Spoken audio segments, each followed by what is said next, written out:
Hello everyone, good morning. मेरा नाम है सौरभ और स्वागत है आप सभी लोग का हमारे व्लॉग में जिसका नाम है सौरभ एंड साक्षी व्लॉग। हम लोग अभी अपना मॉर्निंग में उठ के उसके बाद पूरा मॉर्निंग रूटीन फॉलो किया, जॉगिंग गए, वॉक किया और अभी आके फिर एप्पल वगैरह खाया और अभी नाश्ते की तैयारी हो रही है। साक्षी किचन में नाश्ता बना रही है और आपको आज बता दूं कि आज है 30 सितंबर और आज पितृपक्ष का वो वाला दिन है जो डेडिकेटेड होता है हमारे घर की जो बुजुर्ग दादियाँ वगैरह होती हैं जो इस दुनिया में नहीं है उनके लिए। तो आज कुछ स्पेशल हो रहा है हमारे यहाँ, चलिए आपको दिखाते हैं क्या हो रहा है। तो ये देखिए आज साक्षी क्या बना रही है। जैसे कि आपको कल के ब्लॉग में बताया था कि ये दाल साक्षी ने कल भिगा के रखे थे और आज इसके पराठे बनेंगे, है ना। एक्सीडेंट हो गया। और यहाँ पे देखिए ये बन रही है खीर और ये ड्राई फ्रूट्स अभी इसको काटने हैं। ये कौन काटेगा? ऑब्वियसली मैं ही काटूंगा और कौन काटेगा। और ये दाल को अब साक्षी पीसने जा रही है, फिर उसके बाद फिर इसके बनेंगे पराठे। और ये सब क्यों बन रहा है साक्षी? हमारी किसके लिए बन रहा है? दादी जी के लिए बन रहा है। हाँ। वो आज है पितृ चल रहा है ना, तो उसमें आज मतलब लेडीजों का दिन होता है। तो खैर मम्मी चढ़ाएंगी, वो मम्मी की सास है वो। लेकिन मम्मी ने कहा था तुम भी बना लेना, तो मैं बनाती इसमें। मैं भी निकाल दूंगी दादी को। तो फिर जो है ये बन रहा है और इसमें से फिर दादी को भी जो है हमारी चढ़ाया जाएगा फिलहाल। और आज आपको ये इस व्लॉग में हम अपनी दादी के बारे में भी बताएंगे। और आज का ये जो व्लॉग है हमारा और आज का ये जो दिन है ये हम डेडिकेट करेंगे अपनी दादी को और आपको और डिटेल में बताएंगे अपनी दादी के बारे में। फिलहाल आपको सबसे पहले तो ये बता दूं, हमारी जो दादी हैं उनको हमारे घर के जितने भी बच्चे हैं वो सब माई कहकर बुलाते थे। तो और अराउंड अभी 2018 में उनकी डेथ हुई थी, तो अब ऑलमोस्ट मतलब 3 साल से ऊपर हो गया है उनको गए हुए। पर फिर भी अभी भी वो हम लोग की यादों में, हमारी बातों में, हर जगह वो उनकी प्रेजेंस महसूस होती है। फिलहाल उनके बारे में हम बताएंगे और डिटेल में आपको आगे इस व्लॉग में। तो इस व्लॉग को आप देखते रहिए।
हाय फ्रेंड्स, तो अभी शाम हो गई है और सारा काम वाम ख़त्म करके हम लोग फ्री हो चुके हैं।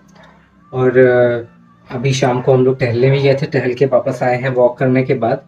और अभी समय है, जैसे कि मैंने आपको मॉर्निंग में आज बताया था कि मैं आपको बताऊंगा आज अपनी दादी के बारे में। मेरी दादी 2018 में उनकी डेथ हुई थी। जो पूरा लाइफ स्पैन था वो गांव में ही बीता था।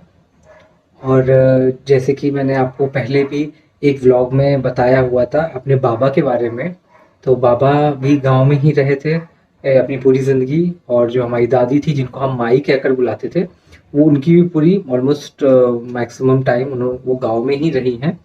तो आज मैं बताता हूँ उनके बारे में कुछ बातें आपको। सबसे पहले तो मैं आपको बताऊं कि मेरी जो दादी थी उनका नाम था देवराजी वर्मा। और जैसे कि हर एक इंसान अपने जो भी दादी होती हैं उनसे एक लगाव उसका रहता ही है, वैसे ही हमारे घर के भी जितने बच्चे हैं सबका लगाव बहुत ज़्यादा हमारी जो दादी थी उनसे बहुत ज़्यादा लगाव था। उनका नेचर ही कुछ ऐसा था कि हर कोई उनको बहुत ज़्यादा पसंद करता था। आज भी हम लोग गाँव में के घर में जब जाते हैं तो उनकी प्रेजेंस हमें महसूस होती है। हमारी दादी को हम लोग माई कह के बुलाते थे, हमारे पूरे घर के सारे बच्चे उनको माई कह के बुलाते थे। और दादी की बहुत अच्छी यादें हैं। अभी भी अगर कोई मुझसे पूछे तो मैं उनको बता सकता हूँ कि सबसे ज़्यादा जो मुझे याद आती है जो चीज़ें, वो ये थी कि बचपन में जब भी हमारी गर्मी की छुट्टियां होती थी तो हम लोग गाँव जाते थे, तो दादी बाबा वहाँ रहते थे। और सबसे ज़्यादा जो मुझे याद है वो ये है कि रात में जब भी हम खाना वाना खा लेते थे, सारे बच्चे बैठते थे हमारे घर में, बहुत सारे बच्चे थे, मतलब जो चाचा चाची लोग हैं उनके सब बच्चे, हम लोग और बुआ के बच्चे, सब लोग गर्मी की छुट्टियों में सब रहते ही थे वहाँ पे। तो सब लोग इकट्ठा होते थे, 10-12 लोगों से ऊपर ही हो जाते थे। और फिर क्या होता था कि हम लोग फिर माई से बोलते थे कि जो है कहानी सुनाए, तो वो हमें सबको बैठा के वहाँ कहानी सुनाती थी, बीच में बैठ जाती थी, सब लोग किनारे किनारे बैठते थे या लेटते थे और कहानी शुरू हो जाती थी। और फिर जब कहानी खत्म होती थी, ऑलमोस्ट सभी सो गए होते थे, मैक्सिमम टाइम ऐसा होता था हम कहानी सुनते सुनते बीच में सो जाते थे, और जब आँख खुलती थी सुबह तो पता चलता था कि हम लोग अपने अपने बिस्तरों में हैं। कब कैसे वहां चले जाते थे पता नहीं चलता था। लेकिन वो जो उनका एक जो कहानी कहने का तरीका था, मुझे नहीं पता, मतलब कि मैंने बहुत लोगों से ये सुना है कि उनकी भी दादियाँ जो हैं वो कहानियां सुनाती थी बहुत ही इंटरेस्टिंग तरीके से। शायद उस जमाने में जो लोग हुआ करते थे उनके पास एंटरटेनमेंट का इतना साधन नहीं हुआ करता था, तो ये जो कहानियां और ये सब चीज़ें जो होती थी, इनसे वो लोग अपना एंटरटेनमेंट सब करते थे। तो उनका ये कहानियां सुनाने का एक तरीका भी ऐसा होता था जिससे जो हम लोग जो थे, जो बच्चे थे, वो इतना ज़्यादा एंगेज हो जाते थे उसमें, उसी में खो जाते थे उसको इमेजिन। मुझे याद है कि जो माई जो कहानियां सुनाती थी, वो ज़्यादा कोई बहुत ज़्यादा ऐसे वेरिएशंस नहीं थे, आई थिंक कुछ 10-12 कहानियां ही होंगी। वही कहानियां हम लोग उनसे बार बार सुनते थे, पर उनका वो कहानी कहने का तरीका कुछ ऐसा होता था कि हम लोग पूरी तरह से उसमें खो जाते थे। मैं तो पर्सनली इमेजिन करने लगता था। मुझे आज भी याद है वो जो कहानियां सुनाती थी, उसमें बीच बीच में कुछ ऐसा राइमिंग पोएम टाइप के होते थे, वो भी वो गा के बताती थी, और मुझे आज भी याद है। तो उसका मतलब ये कि इतने समय पहले की बातें भी अगर आपको पूरी तरह से याद है, वो कहानियां, वो जो राइम्स होती थी, अगर आपको याद है, यानी कि वो आपके दिमाग को बहुत ज्यादा इम्पैक्ट करती थी। और मेरा जो दिमाग होता था शुरुआत से ही कुछ ज्यादा क्रिएटिव चीजों में लगा रहता था, तो मैं जब भी वो कहानियां सुनाती थी तो मैं उसको इमेजिन करता था कि अच्छा ऐसे ऐसे हो रहा था। अगर कोई कैरेक्टर है तो मैं इमेजिन करता था, या तो कोई फिल्म का हीरो वो उस कैरेक्टर में इमेजिन कर लेता था, या कोई रियल लाइफ के लोगों को उस कैरेक्टर में इमेजिन करता था। तो इस तरह से बहुत ही ज़्यादा इंटरेस्टिंग हुआ करती थी हम लोग। मतलब इसके लिए we used to look forward कि छुट्टी होगी तो गांव जाएंगे, फिर वहाँ सब लोग रहेंगे, पूरी फैमिली, और माई होंगी, माई हमें कहानियाँ सुनाएंगी। तो वो सारी चीज़ें हैं, मतलब बहुत ज़्यादा हम लोग आज भी मिस करते हैं वो चीज़। अब तो शायद है भी नहीं, ये आज की सोसाइटी में वो चीज़ें गायब ही होती जा रही हैं ऑलमोस्ट। ये तो थी जो मेरी मेमोरी, मतलब जो सबसे मेमोरेबल चीज़ जो मेरी माई के साथ थी वो ये थी। उसके अलावा अगर मैं उनके बारे में पर्सनली आपको बताऊं तो उनका नेचर, जैसे मैंने बताया था, बाबा का नेचर था बहुत ही ज़्यादा ओपन माइंडेड, वैसे ही माई का भी नेचर बहुत ही ज़्यादा ओपन माइंडेड था। वो इस बात से पता चलता है कि हम लोग तो छोटे थे और बड़े होते होते जैसे बड़े होते गए, देख रहे थे अपने सामने हर चीज़, तो खुद भी समझ में आई ही। लेकिन हमारी जो मम्मियाँ हैं, घर की जितनी भी लेडीज़ हैं या जो भी लोग हैं, सब लोग बताते हैं उनके बारे में, तो उसी से पता चलता है कि हाँ वो कितनी ज़्यादा टॉलरेंट और कितनी ज़्यादा ओपन माइंडेड थी। और एक चीज़ और बताऊं कि जैसे कि उन्होंने शुरुआत में अपना पूरा जीवन गांव में ही पूरा व्यतीत किया था, लेकिन अब जैसे हम लोग, पापा बाहर आ गए जॉब वॉब करने के लिए, लखनऊ, फैज़ाबाद, यहाँ सब। तो लखनऊ अब पहले भी वो आती होंगी ऑब्वियसली, लेकिन जब हम लोग थोड़े बड़े हो गए तो वो अक्सर आती थी और वहाँ रहती थी हम लोग के साथ।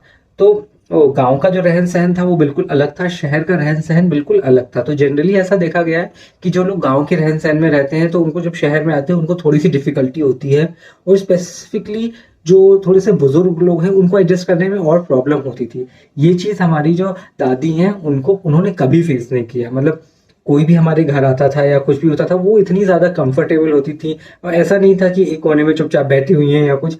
वो मतलब पूरा सबसे बातें करती थी, कॉन्वर्सेशन करती थी, उनको पता होता था कि कौन आया है, कौन कौन है। जैसे एक गांव के जो लोग हैं उनको तो ऑब्वियसली वो पहचानेंगी, रिश्तेदारों को पहचानेंगी, लेकिन ऐसे बहुत सारे लोग हैं जो मतलब लखनऊ में रहते थे, शहर में, और वो आते थे पापा के ऑफिस के या जानकार ऐसे ही। तो माई सबको जानती थी, मतलब उनका एक सबसे एक अपनी कॉन्वर्सेशन होती थी, और जो भी उनसे मिलता था वो भी उनको हमेशा याद रखता था। फिर शहर में जब वो रह रही हैं तो कभी भी कोई ऑकवर्डनेस कभी उनको नहीं लगती थी। इनफैक्ट मुझे याद है कि हम लोग सैटरडेज या संडेज को कभी कभी, मतलब उस समय बहुत क्रेज हुआ करता था जब मैं क्लास 6-7 में ऐसे हुआ करता था कि नूडल्स चाउमीन होता था वो घर पे बनाते थे। तो नूडल्स हम बनाते थे और हमें लगता था कि माई तो मतलब वैसे भी हाथ से खाती थी, तो स्पून से भी वो जनरली नहीं खाना खाती थी। तो जो नूडल्स होते थे तो अब या फिर वो या चम्मच से खा लें या कैसे खा लें, हाथ से खा लें, लेकिन माई जो है हमेशा जो फोक होता था ना उस वही मांगती थी और वो फोक से खाती थी। मतलब उन्होंने कभी नहीं खाया था अपनी लाइफ में, लेकिन वो देखती थी कि सब लोग खा रहे हैं, नूडल्स खा रहे हैं, उस वाली चम्मच से खा रहे हैं, नॉर्मल वाली से नहीं खा रहे हैं, तो वो भी उसी से खाती थी। पापा बहुत ज्यादा मजाक भी करते थे कि जो है जवान में घर घर तो नहीं जा रहा है, क्या हो रहा है, क्योंकि उन्होंने कभी खाया नहीं था, ऐसे मजाक करते थे। तो माई बहुत ही फॉरवर्ड थी इस मामले में, उनको नई चीजें ट्राई करने में बिल्कुल कोई संकोच नहीं था, वो अपना सब कुछ ट्राई करती थी जो भी उनको दिखता था। और दूसरी जो शौक उनकी जो थी बहुत ज्यादा टीवी देखने की, उनको टीवी पिक्चर्स देखने की बहुत शौक होती थी और उनको सब समझ में आता था। मतलब ऐसा नहीं है कि अब वो गांव में रही हैं या फिर बहुत ज्यादा एक उसी बैकग्राउंड में थी या फिर उस एरा से बिलोंग करती थी, तो उन आज के ज़माने की जो उनको मूवीज़ चल रही हैं या फिर जो टीवी सीरियल चल रहे हैं उनको समझ में नहीं आती थी, उनको हर चीज़ समझ में आती थी। और पापा बहुत बार मजाक करते थे, जैसे ऑफिस से आए तो माई टीवी देख रही है, मूवी देख रही है, तो पापा कहते थे अरे समझ में आ रहा है तो क्या है, तो वो बताती थी सब कि हाँ अरे वो ऐसे कर रहा है, वो ऐसे कर, वो बहुत सीरियसली बताती थी कि हाँ ये स्टोरी लाइन वो बताती थी कि ये चल रहा है इसमें, ये हो रहा है। तो बाद में तो खैर मतलब टुवर्ड्स द एंड तो इतना ज़्यादा टीवी का कल्चर तो ऑलरेडी हो गया था कि हर कोई देखता ही था। लेकिन मैं थोड़ा और पुरानी बात कर रहा हूँ, जब माई आती थी और जब नया नया ऐसे केबल वेबल नहीं लगा था, कि पहले तो दूरदर्शन ही चलता था, फिर केबल वेबल घरों में लगने लगा, तो और भी चैनल्स आते थे, अलग अलग टाइप का कंटेंट टीवी पर आने लगा था, अलग अलग सीरियल्स मूवीज ये सब आने लगी थी। तो उस समय की बात कर रहा हूँ कि जब ये नया नया आया था और अलग अलग टाइप की चीजें आती थी टीवी पे, तो माई सब कुछ देखती थी और उनका फेवरेट वो चीज थी कि मतलब कुछ नहीं है ऐसे, सब लोग हम लोग स्कूल जाते थे, मम्मी अपना काम में बिजी हो जाती थी या कुछ, तो माई का कुछ नहीं, टीवी वो कहती थी टीवी ऑन कर दो, और टीवी ऑन करके वो अपना जो है कोई मूवी या कोई सीरियल मतलब जो भी आता रहता था वो देखती रहती थी। और उनके रहने से मतलब हमेशा घर में बहुत ही ज्यादा एक हंसी खुशी वाला माहौल रहता था। जब भी हम लोग गांव जाते थे, तो जैसे अब मैं पर्सनली अगर आपको बताऊं तो जो गांव जब भी मैं जाता था तो ऑलरेडी वो छुट्टियों में जाता था, तो जब छुट्टियों में जाता था तो ऑलरेडी जो गांव में मेरे भाई बहन रहते थे उनकी भी छुट्टी रहती थी, जितने भी कजन रहते थे वो भी फ्री रहते थे, और बुआ के भी जितने भी बच्चे हैं कजन से मेरे वो सब भी आए होते थे, तो बहुत सारे लोग होते थे। तो घर में गांव में जब इतने सारे लोग हैं तो ऑलरेडी चीयरफुल माहौल होता ही था, तो माई भी रहती थी, तो हम लोग एंजॉय करते ही थे। लेकिन जब हम लोग शहर में या जैसे लखनऊ में होते थे और माई जब आती थी और जैसे कुछ टाइम के लिए वो रहती थी हमारे साथ, तो भी मतलब उनके रहने से, उनके प्रेजेंस से एक चेयरफुल माहौल रहता था और अच्छा लगता था हम लोग को कि वो आसपास है। तो वो चीज़ है। और अभी भी जब हम लोग गांव जाते हैं तो कहीं ना कहीं ऐसा लगता है कि जो है माई मतलब यहाँ बैठी होंगी, जैसे एक उनकी एक खटोला हम कहते हैं, जैसे एक चारपाई होती है, वो छोटी सी चारपाई थी, माई उसी पे बैठती थी, वो रहता है। या फिर उनका एक कमरा जो है घर में, उसको आज भी लोग माई वाला कमरा बोलते हैं हमारे गाँव में। तो ऐसा लगता है कि वो वहीं बैठी होंगी या वो वहीं लेटी होंगी। और इनफैक्ट बाबा भी अगर आप जाओ वहां पे तो ऐसा लगता है कि वो जो तखत है बाबा का वो उस पे लेटे होंगे या बैठे होंगे या उधर होंगे कहीं। ऐसा लगता ही नहीं है कि वो लोग नहीं है, क्योंकि उनकी आप इसलिए शायद इसलिए ये फील होता है कि उनकी पर्सनैलिटीज दोनों की इतनी स्ट्रांग थी और उनका जो इफेक्ट था हमारे माइंड में, हम सभी के माइंड में इतना ज्यादा था कि हमें कभी महसूस, मतलब मुझे ये महसूस नहीं होता है कि वो लोग नहीं है। तो ये एक चीज थी। बाकी मैंने आपको काफी कुछ बताया उनके बारे में, और आज का ये व्लॉग और आज का ये दिन मैं उन्हीं को डेडिकेट करता हूँ। हम उनको याद तो रोज ही करते हैं, लेकिन आज मैंने सोचा इस व्लॉग के माध्यम से मैं आप सबको उनके बारे में बताऊं। और इस व्लॉग में ही मैंने ये फोटोज जो आप देख रहे हो बीच बीच में वो तो मैंने लगाई ही, एंड में एक फोटो गैलरी भी लगाऊंगा, कुछ बहुत पुरानी फोटोज हैं तो उसमें मैं टैग भी करूंगा कि कौन कौन है, क्योंकि आप ऑलरेडी मतलब ऑब्वियसली नहीं पहचान पाओगे सबको, तो मैं वो भी डालूंगा इस वीडियो के एंड में। आप देखना ये वीडियो पूरा एंड तक, और ये फोटो गैलरी मैं उसमें लगा रहा हूँ। तो आई होप कि आपको ये जो आज मैंने माई के बारे में ये बताया, ये इन्फॉर्मेशन, मुझे पता है आप जो लोग भी वीडियो देख रहे हैं सबकी अपनी दादी के साथ बहुत अच्छी मेमोरीज होगी, और जो मैं बोल रहा हूँ आप उससे कनेक्ट कर पाएंगे। ठीक है, तो ये था आज का मेरा ये व्लॉग। आई होप कि आपको ये पसंद आया हो। एंड तक देखिए, फोटो गैलरीज सबसे बाद में है।